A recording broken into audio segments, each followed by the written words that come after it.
নমস্কার, বার্তালিপি ডিজিটালে আমি দেবাশিস পুরকায়স্থ। প্রথমেই হেডলাইন্স। বিপর্যয় ভুলে বসন্ত পঞ্চমীতে মহাকুম্ভে ফের জনসমুদ্র। অমৃত স্নান 2.5 কোটি পুণ্যার্থীর। স্নান করেছেন ভুটানের রাজা। নামরূপে ইউরিয়া প্লান্ট প্রকল্প অনুমোদন। দিল্লিতে প্রধানমন্ত্রীর সঙ্গে সাক্ষাৎ করে কৃতজ্ঞতা প্রকাশ মুখ্যমন্ত্রী হিমন্ত বিশ্ব শর্মার। মণিপুর হিংসায় ইন্ধন যোগানোর অভিযোগ, মুখ্যমন্ত্রী বীরেন সিংয়ের ফরেন্সিক রিপোর্ট তলব সুপ্রিম কোর্টের। রাষ্ট্রপতির ভাষণ নিয়ে মন্তব্য, সোনিয়া গান্ধীর বিরুদ্ধে স্বাধিকার ভঙ্গের নোটিশ বিজেপির। এবারে বিস্তারিত খবর। মাত্র সপ্তাহ দিন আগেই ঘটে গেছে বড় বিপর্যয়। তাতে কি? সোমবার বসন্ত পঞ্চমীর পুণ্যতিথিতে ছিল মহাকুম্ভের তৃতীয় অমৃত স্নান। পদপিষ্টের বীভৎস স্মৃতি ভুলে অমৃত স্নানে প্রয়াগরাজের ত্রিবেণী সঙ্গমে ডুব দিতে ফের উপচে পড়ল জনসমুদ্র। সরকারি সূত্র মতে এদিন বিকেল পর্যন্ত প্রায় 2.5 কোটি পুণ্যার্থী অমৃত স্নান করেছেন। সময় গড়ানোর সঙ্গে সঙ্গে এই সংখ্যা ক্রমশ বাড়তে থাকে। প্রায় 31টি দেশের নাগরিক এদিন ত্রিবেণী সঙ্গমে পুণ্য স্নান করেন।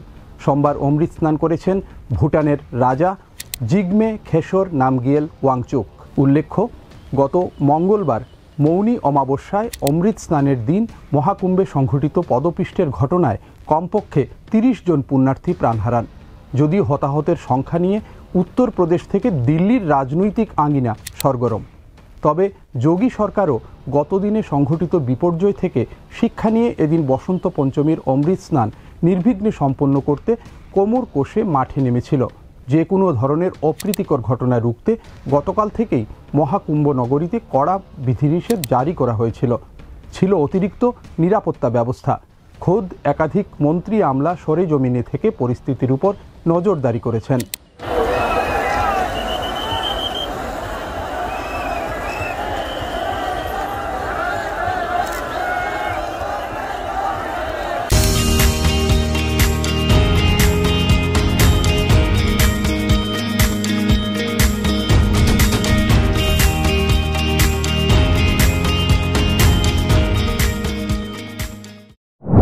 প্রধানমন্ত্রী নরেন্দ্র মোদীর সঙ্গে আজ দিল্লিতে গিয়ে সাক্ষাৎ করলেন অসমের মুখ্যমন্ত্রী doctor Himanta Biswa Sarma. নামরূপে urea plant প্রকল্প অনুমোদন দিয়েছে কেন্দ্র সরকার। এজন্য প্রধানমন্ত্রী মোদীর কাছে কৃতজ্ঞতা প্রকাশ করেছেন মুখ্যমন্ত্রী হিমন্ত বিশ্ব। সঙ্গে জানিয়েছেন এই প্রকল্প অসমের উন্নয়নমূলক যাত্রায় একটি বিরাট পালাবদল ঘটাবে। এদিন প্রধানমন্ত্রী মোদীও আসন্ন অ্যাডভান্টেজ আসাম সামিট নিয়ে পরামর্শ দিয়েছেন অসমের মুখ্যমন্ত্রীকে।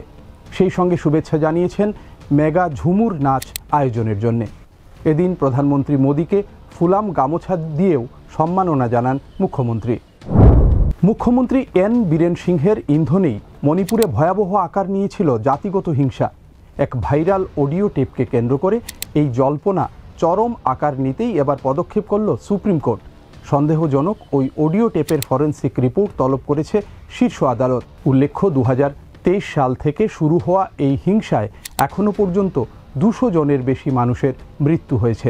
পাশাপাশি ঘর ছাড়া হয়েছেন হাজারেরও বেশি মানুষ। সোমবার সুপ্রিম কোর্টে প্রধান বিচারপতি সঞ্জীব খান্না ও বিচারপতি পিভি সঞ্জয় কুমারের বেঞ্চে ছিল মণিপুর হিংসার মামলার শুনানি। ওই শুনানির সময় অডিও টেপ নিয়ে কুকি সম্প্রদায়ের দাবি মেনে সুপ্রিম কোর্ট সরকারি ফরেন্সিক সায়েন্স ল্যাবরেটরি বা সংক্ষেপে CFSLকে নির্দেশ দেয় টেপটি পুঙ্খানুপুঙ্খ পরীক্ষা করে সেই রিপোর্ট আদালতকে জমা দিতে হবে। পাশাপাশি কুকি সম্প্রদায়কে নির্দেশ দেওয়া হয় তাদের দাবির সপক্ষে তথ্য প্রমাণ পেশ করার জন্য। এই মামলার পরবর্তী শুনানি হবে আগামী 24শে মার্চ। সংসদের যৌথ অধিবেশনে রাষ্ট্রপতি দ্রৌপদী মুর্মুর ভাষণ নিয়ে মন্তব্য করার জেরে কংগ্রেস নেত্রী সোনিয়া গান্ধীর বিরুদ্ধে স্বাধিকার ভঙ্গের অভিযোগ দায়ের করল বিজেপি। বেশ কয়েকজন বিজেপি সাংসদ সোমবার কংগ্রেসের প্রাক্তন সভানেত্রীর বিরুদ্ধে দেশের সাংবিধানিক প্রধানের বিরুদ্ধে অত্যন্ত অপমানজনক এবং অশালীন শব্দ ব্যবহারের অভিযোগ জানিয়ে রাজ্যসভা সচিবালয়ে স্বাধিকার ভঙ্গের নোটিশ জমা দিয়েছেন।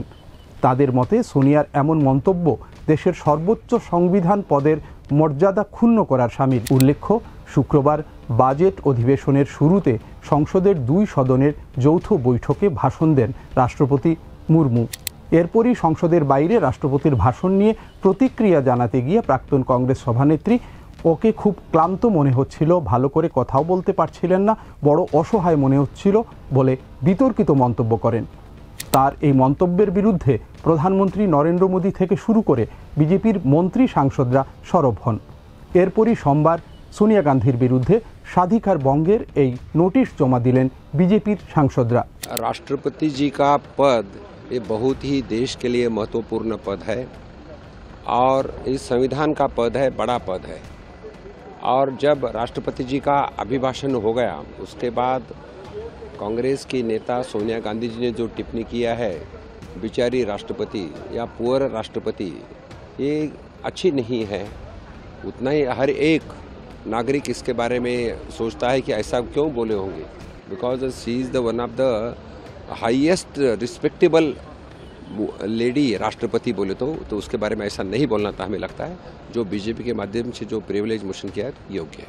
मैं तो यही समझता हूँ कि महामहिम राष्ट्रपति का पद ऐसा है जो खुद देश के लिए गौरव है और नरेंद्र मोदी जी और एनडीए की सरकार वैसी महिला को राष्ट्रपति बनने का सौभाग्य दिया जिसको आदिवासी कहा जाता है।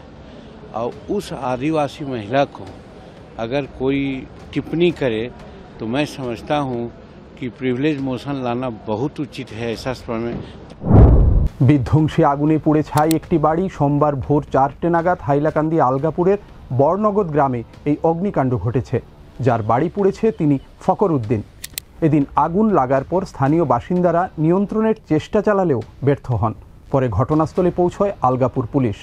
হাইলাকান্দি থেকে যায় দমকলের ইঞ্জিন। দমকল দীর্ঘ চেষ্টার পর আগুন নিয়ন্ত্রণে আনে। ততক্ষণে বাড়িটি পুড়ে ছাই হয়ে যায়। তবে এই অগ্নিকাণ্ডে কোনো প্রাণহানির ঘটনা ঘটেনি।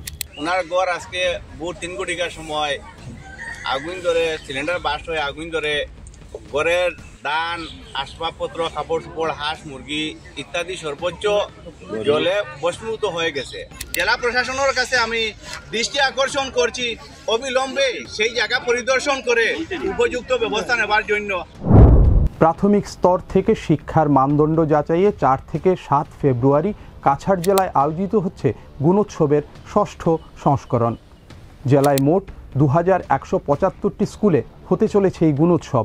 এর আওতায় রয়েছে 2,34,163 জন ছাত্রছাত্রী। থাকছেন 900 জন এক্সটার্নাল ইভ্যালুয়েটর। এর মধ্যে মঙ্গলবার স্কুলগুলিতে হবে স্ব-মূল্যায়ন। বুধবার থেকে বহির্মূল্যায়ন রয়েছে টানা 3 দিন। ছাত্রছাত্রীদের মেধা যাচাইয়ে এই পর্বে অংশ নেওয়ার কথা রয়েছে শিক্ষামন্ত্রী ডাক্তার রনোজ পেগু, কাছাড়ের অভিভাবক মন্ত্রী জয়ন্ত মল্ল বড়ুয়া এবং বরাক উপত্যকা উন্নয়ন বিভাগের মন্ত্রী কৌশিক রায়ের। অংশ নেবেন রাজ্যের সচিব, সহসচিব ও কমিশনার সচিবরা। এবারে খেলার খবর। বরদলৈ ট্রফিতে গোলের বন্যা অব্যাহত। সোমবার 2টি ম্যাচ হয়েছে, 2টিতেই এসেছে বড় জয়। শিলচর স্পোর্টিং ক্লাবের মাঠে দিনের প্রথম ম্যাচে রংমাই ইয়ত ক্লাব 10-2 গোলে পরাস্ত করে উদারবন স্পোর্টস অ্যাসোসিয়েশনকে। দিনের অপর ম্যাচে কল্লোল সংঘ 8-0 গোলে হারালো মুনলাইট ক্লাবকে। শিলচর জেলা ক্রীড়া সংস্থা পরিচালিত বি ডিভিশন ক্রিকেট লিগে সোমবার মর্নিং ক্লাবকে হারালো পপুলার ক্লাব। তারা জয় পেল 60 রানে। প্রথমে ব্যাট করতে নেমে পপুলার 30 ওভারে 9 উইকেট হারিয়ে 233 রান করে। সৈদুল হোসেন দলের পক্ষে সর্বাধিক 49 রান করেন। বিপক্ষের সুদর্শন রায় পেলেন 38 রানে 3টি উইকেট। জবাবে ব্যাট করতে নেমে মর্নিং ক্লাব সব উইকেট হারিয়ে 143 রান করে। জুবেল আহমেদ 31 রান করেন। দলের পক্ষে এটাই সর্বাধিক স্কোর। পপুলারের সৈদুল হোসেন এবং শুভম সোম 3টি করে উইকেট দখল করেন। বার্তালিপি বুলেটিন আজ এ পর্যন্তই। শুভরাত্রি।